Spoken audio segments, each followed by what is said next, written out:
Você está ouvindo Devocional Robert Murray M'Cheyne.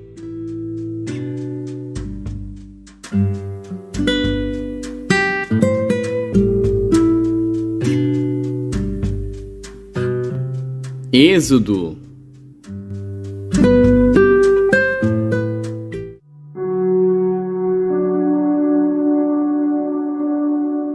Êxodo, capítulo 27. Farás também o altar de madeira de acácia. 5 côvados será o comprimento, e 5 côvados a largura.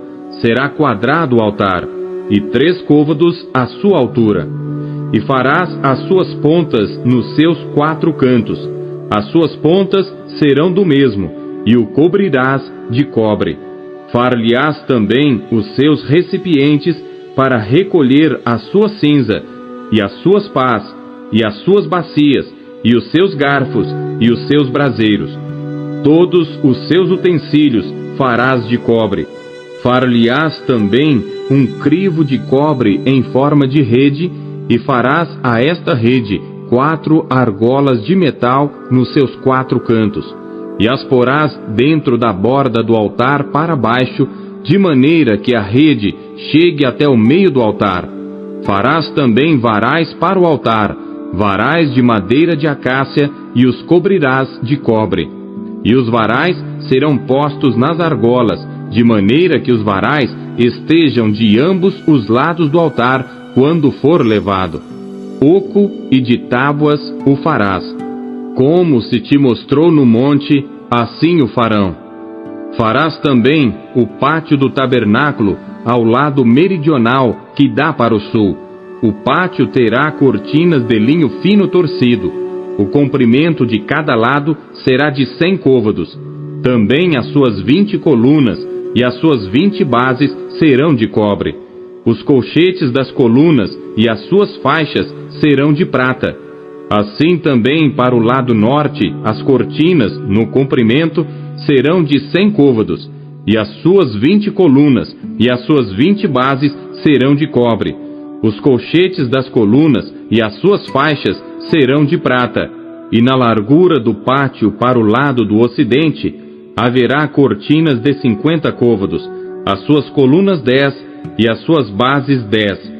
Semelhantemente, a largura do pátio do lado oriental para o levante será de 50 côvados, de maneira que haja 15 côvados de cortinas de um lado, suas colunas 3 e as suas bases 3, e 15 côvados das cortinas do outro lado, as suas colunas 3 e as suas bases 3. E à porta do pátio haverá uma cortina de 20 côvados de azul, e púrpura, e carmesim, e de linho fino torcido, de obra de bordador. As suas colunas 4, e as suas bases 4. Todas as colunas do pátio ao redor serão cingidas de faixas de prata. Os seus colchetes serão de prata, mas as suas bases de cobre. O comprimento do pátio será de 100 côvados, e a largura de cada lado de 50, e a altura de 5 côvados. As cortinas serão de linho fino torcido, mas as suas bases serão de cobre. No tocante a todos os vasos do tabernáculo, em todo o seu serviço, até todos os seus pregos, e todos os pregos do pátio serão de cobre. Tu, pois, ordenarás aos filhos de Israel que te tragam azeite puro de oliveiras, batido, para o candeeiro, para fazer arder as lâmpadas continuamente. Na tenda da congregação, fora do véu que está diante do testemunho, Arão e seus filhos as porão em ordem, desde a tarde até a manhã, perante o Senhor. Isto será um estatuto perpétuo para os filhos de Israel pelas suas gerações.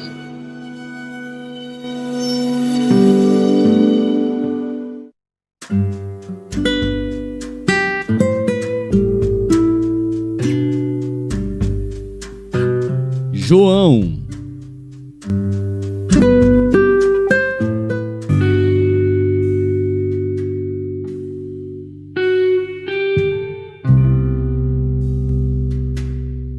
Capítulo 6. Depois disto, partiu Jesus para o outro lado do mar da Galileia, que é o de Tiberíades, e grande multidão o seguia, porque via os sinais que operava sobre os enfermos. E Jesus subiu ao monte, e assentou-se ali com os seus discípulos. E a Páscoa, a festa dos judeus, estava próxima. Então Jesus, levantando os olhos, e vendo que uma grande multidão vinha ter com ele, disse a Filipe: Onde compraremos pão para estes comerem? Mas dizia isto para o experimentar, porque ele bem sabia o que havia de fazer. Filipe respondeu-lhe: 200 dinheiros de pão não lhes bastarão, para que cada um deles tome um pouco. E um dos seus discípulos, André, irmão de Simão Pedro, disse-lhe: Está aqui um rapaz que tem 5 pães de cevada e 2 peixinhos, mas que é isto para tantos? E disse Jesus: Mandai assentar os homens. E havia muita relva naquele lugar. Assentaram-se, pois, os homens em número de quase 5.000. E Jesus tomou os pães, e havendo dado graças, repartiu-os pelos discípulos, e os discípulos pelos que estavam assentados, e igualmente também dos peixes, quanto eles queriam. E quando estavam saciados, disse aos seus discípulos: Recolhei os pedaços que sobejaram, para que nada se perca. Recolheram-nos, pois, e encheram 12 alcofas de pedaços dos 5 pães de cevada, que sobejaram aos que haviam comido. Vendo, pois, aqueles homens o milagre que Jesus tinha feito, diziam: Este é verdadeiramente o profeta que devia vir ao mundo. Sabendo, pois, Jesus que haviam de vir arrebatá-lo para o fazerem rei, tornou a retirar-se ele só para o monte. E quando veio a tarde, os seus discípulos desceram para o mar, e entrando no barco, atravessaram o mar em direção a Cafarnaum, e era já escuro, e ainda Jesus não tinha chegado ao pé deles. E o mar se levantou, porque um grande vento assoprava. E tendo navegado uns 25 ou 30 estádios, viram a Jesus andando sobre o mar, e aproximando-se do barco, e temeram. Mas ele lhes disse: Sou eu, não temais. Então eles de boa mente o receberam no barco, e logo o barco chegou à terra para onde iam. No dia seguinte, a multidão que estava do outro lado do mar, vendo que não havia ali mais do que um barquinho, a não ser aquele no qual os discípulos haviam entrado, e que Jesus não entrara com os seus discípulos naquele barquinho, mas que os seus discípulos tinham ido sozinhos, contudo, outros barquinhos tinham chegado de Tiberíades, perto do lugar onde comeram o pão, havendo o Senhor dado graças. Vendo, pois, a multidão que Jesus não estava ali, nem os seus discípulos, entraram eles também nos barcos e foram a Cafarnaum em busca de Jesus. E achando-o no outro lado do mar, disseram-lhe: Rabi, quando chegaste aqui? Jesus respondeu-lhes e disse: na verdade vos digo, que me buscais, não pelos sinais que vistes, mas porque comestes do pão que vos saciastes. Trabalhai não pela comida que perece, mas pela comida que permanece para a vida eterna, a qual o Filho do Homem vos dará. Porque a este o Pai, Deus, o selou. Disseram-lhe, pois: que faremos para executarmos as obras de Deus? Jesus respondeu e disse-lhes: a obra de Deus é esta, que creiais naquele que ele enviou. Disseram-lhe, pois: que sinal, pois, fazes tu, para que o vejamos e creiamos em ti? Que operas tu? Nossos pais comeram o maná no deserto, como está escrito: deu-lhes a comer o pão do céu. Disse-lhes, pois, Jesus: na verdade vos digo, Moisés não vos deu o pão do céu, mas meu Pai vos dá o verdadeiro pão do céu. Porque o pão de Deus é aquele que desce do céu e dá vida ao mundo. Disseram-lhe, pois: Senhor, dá-nos sempre desse pão. E Jesus lhes disse: eu sou o pão da vida. Aquele que vem a mim não terá fome, e quem crê em mim nunca terá sede. Mas já vos disse que também vós me vistes, e contudo não credes. Todo o que o Pai me dá virá a mim, e o que vem a mim, de maneira nenhuma o lançarei fora. Porque eu desci do céu, não para fazer a minha vontade, mas a vontade daquele que me enviou. E a vontade do Pai que me enviou é esta: que nenhum de todos aqueles que me deu se perca, mas que o ressuscite no último dia. Porquanto a vontade daquele que me enviou é esta: que todo aquele que vê o Filho e crê nele tenha a vida eterna, e eu o ressuscitarei no último dia. Murmuravam, pois, dele os judeus, porque dissera: eu sou o pão que desceu do céu. E diziam: não é este Jesus, o filho de José, cujo pai e mãe nós conhecemos? Como, pois, diz ele: desci do céu? Respondeu, pois, Jesus e disse-lhes: não murmureis entre vós. Ninguém pode vir a mim, se o Pai que me enviou o não trouxer, e eu o ressuscitarei no último dia. Está escrito nos profetas: e serão todos ensinados por Deus. Portanto, todo aquele que do Pai ouviu e aprendeu, vem a mim. Não que alguém visse ao Pai, a não ser aquele que é de Deus. Este tem visto ao Pai. Na verdade vos digo, que aquele que crê em mim tem a vida eterna. Eu sou o pão da vida. Vossos pais comeram o maná no deserto e morreram. Este é o pão que desce do céu, para que o que dele comer não morra. Eu sou o pão vivo que desceu do céu. Se alguém comer deste pão, viverá para sempre. E o pão que eu der é a minha carne, que eu darei pela vida do mundo. Disputavam, pois, os judeus entre si, dizendo: como nos pode dar este a sua carne a comer? Jesus, pois, lhes disse: na verdade vos digo, que se não comerdes a carne do Filho do Homem, e não beberdes o seu sangue, não tereis vida em vós mesmos. Quem come a minha carne e bebe o meu sangue, tem a vida eterna, e eu o ressuscitarei no último dia.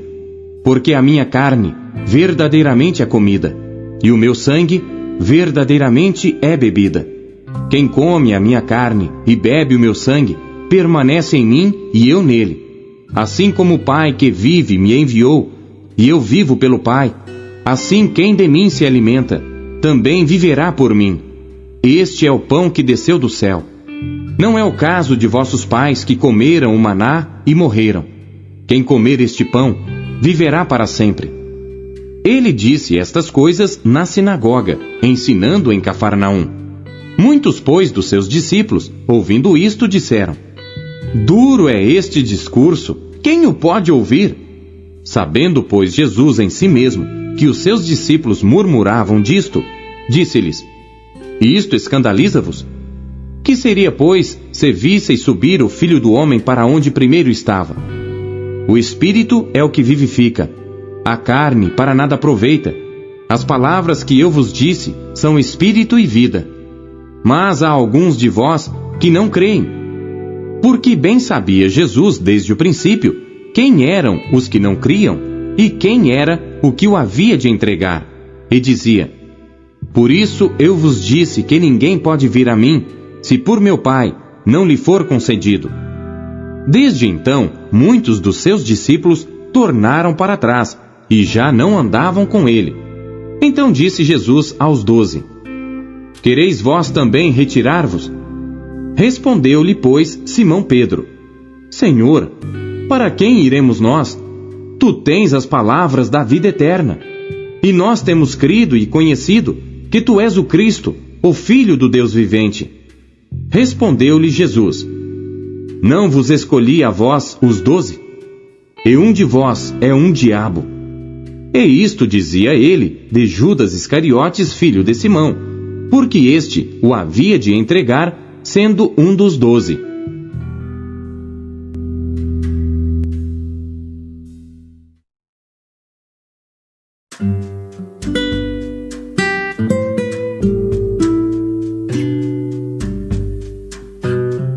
Provérbios.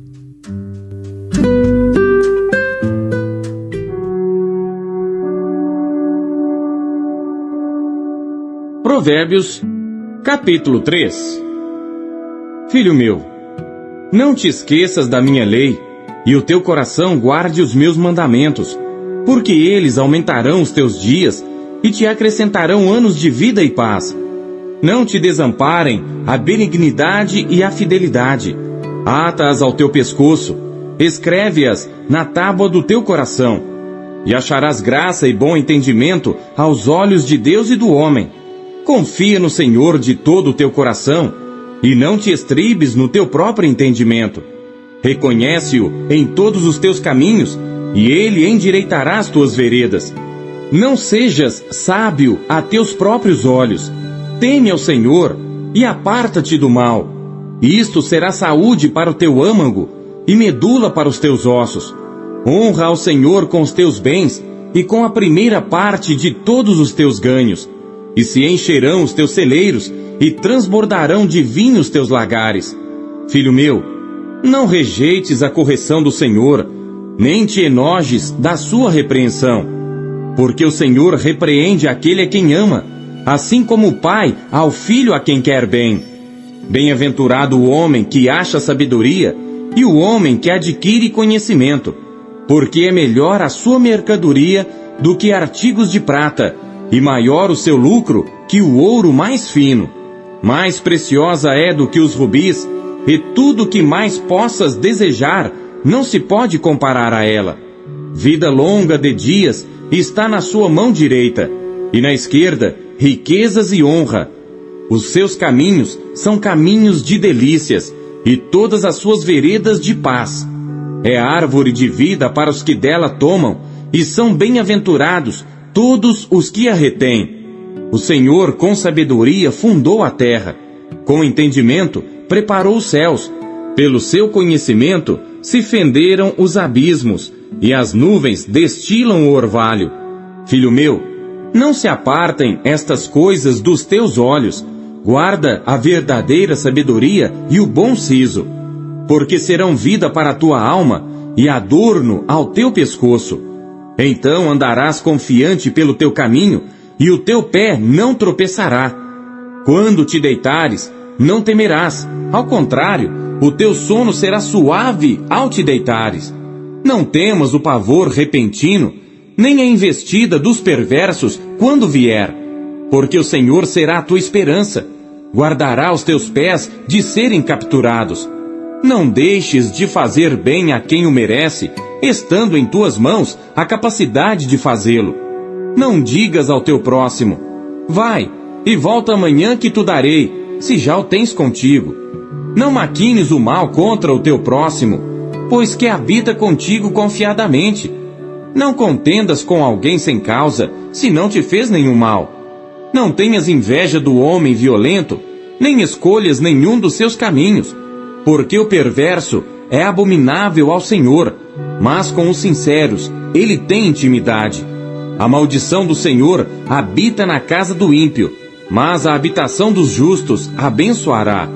Certamente ele escarnecerá dos escarnecedores, mas dará graça aos mansos. Os sábios herdarão honra, mas os loucos tomam sobre si vergonha.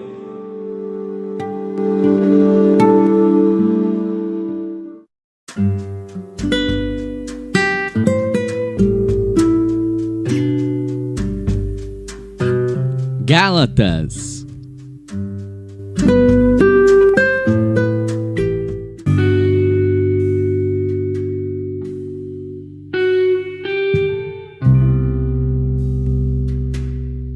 Capítulo 2.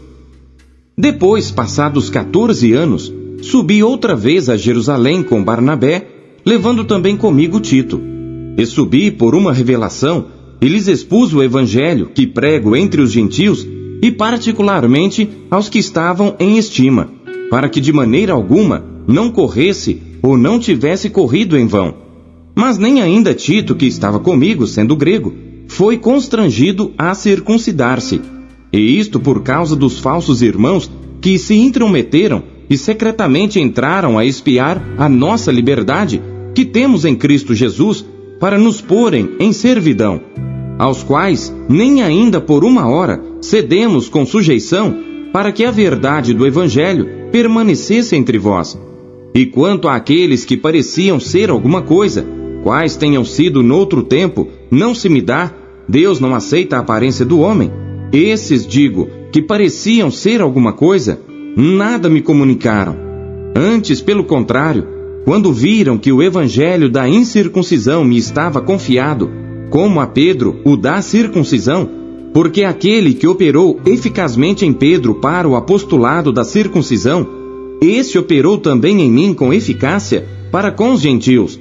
E conhecendo Tiago, Cefas e João, que eram considerados como as colunas, a graça que me havia sido dada, deram-nos as destras em comunhão comigo e com Barnabé, para que nós fôssemos aos gentios e eles à circuncisão, recomendando-nos somente que nos lembrássemos dos pobres, o que também procurei fazer com diligência.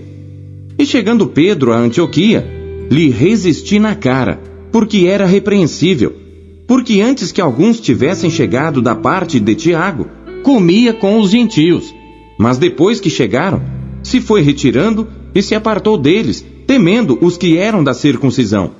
E os outros judeus também dissimulavam com ele, de maneira que até Barnabé se deixou levar pela sua dissimulação.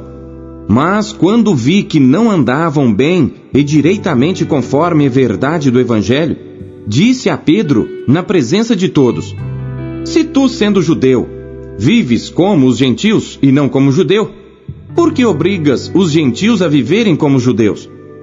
Nós somos judeus por natureza, e não pecadores dentre os gentios, sabendo que o homem não é justificado pelas obras da lei, mas pela fé em Jesus Cristo. Temos também crido em Jesus Cristo, para sermos justificados pela fé em Cristo, e não pelas obras da lei. Porquanto pelas obras da lei, nenhuma carne será justificada. Pois se nós que procuramos ser justificados em Cristo, nós mesmos também somos achados pecadores, é porventura Cristo ministro do pecado? De maneira nenhuma, porque se torno a edificar aquilo que destruí, constituo-me a mim mesmo transgressor. Porque eu, pela lei, estou morto para a lei, para viver para Deus. Já estou crucificado com Cristo, e vivo, não mais eu, mas Cristo vive em mim. E a vida que agora vivo na carne, vivo-a na fé do Filho de Deus, o qual me amou e se entregou a si mesmo por mim. Não aniquilo a graça de Deus, porque se a justiça provém da lei, segue-se que Cristo morreu debalde. O que você conheceu de Deus na sua leitura de hoje? E você acabou de ouvir a leitura devocional Robert McCheyne, o melhor plano de leitura conhecido na história da igreja. Que privilégio, hein? E não esqueça de dar o seu like, curtir e comentar e compartilhar esse vídeo. E você que ainda não adquiriu a sua Bíblia devocional, o melhor plano de leitura já conhecido na história da igreja, é sua oportunidade de fazê-lo agora. Acesse aqui os meios da Marcas Editora para adquirir a sua versão, a sua unidade. Nós temos em várias cores. Nessa cor caramelo maravilhosa, temos nesse lilás que está incrível, temos também nesse azul turquesa e por fim temos também essa que está chiquíssima no tom de cinza. Já acesse QR Code, meios aqui para você já ter a sua própria história com a Bíblia devocional, como milhares de pessoas estão sendo impactadas pela leitura diária do devocional Robert McCheyne.